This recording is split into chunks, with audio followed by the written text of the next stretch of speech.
Hi guys, I want to talk to you about a personal project that I've been working on since I was 15. It's not really a personal project that I've been working on constantly since I was 15, but it started then and I've picked it up again now.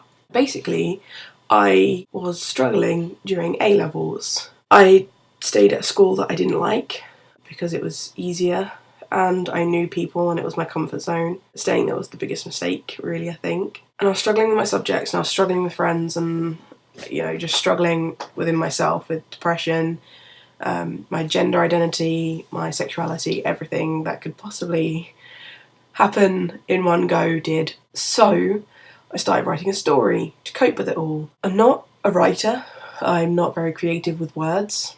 Basically, I got it up to about 5,000 words, which doesn't seem like a lot, but obviously when you're 15 and got average grades at GCSE in English and are trying to juggle 3 subjects because you couldn't deal with 4, and trying to deal with friends that weren't really friends, and trying to deal with a long distance relationship that was not the best, and struggling with your identity, I think 5,000 words is quite a lot in that situation, and I stopped writing it. It was my coping mechanism and it stopped helping, so I didn't do it anymore. And every time I read over it, I'd see more and more faults with it. It got to the point where I just wanted to delete it, I didn't want to keep it anymore, but it was already on the internet and I'd already sent it to people and they had said that they wanted me to continue and that when I was in the right frame of mind to do so.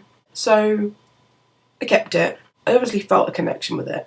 So I got the story, I printed it, and I started rereading it as a hard copy because it's easier for me to read and make notes on it if it's a hard copy. I also got Lizzie to reread it because she was one of the people that had been reading it as I was going before. And I actually opened it as a file and started reading through and changing it the other day. I'm really happy with how it's forming and changing, and it's grown as I have, and I really hope to continue with it, properly continue with it, to the point where if it's long enough in my opinion and if I'm happy with it and other people think it's good enough, then I may potentially look into getting it sold on Amazon as an ebook.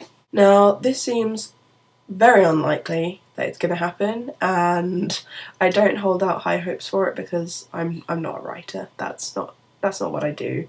It would just be a thing to aim towards, really. The fact that it could become this thing is making me want to write it. I put a lot of feelings and thought into it at 15, and now at 20 I'm rereading it with a completely different frame of mind and a brand new, wider set of eyes, and I just want to continue with it, basically. I have my overall idea, but I definitely do need to write down and plan, plot and twists and such. But the overall view of it is a trans guy and his bisexual best friend fall in love. They overcome struggles together, the bisexual erasure, the transphobic abuse, homophobic abuse that will occur because people don't see him as male. The judgment that comes with it and their relationship and the fact that they're young, so they obviously are immature and don't know what they want and how they feel, and they're obviously rushing things, they haven't thought things through. I really want to make this a book that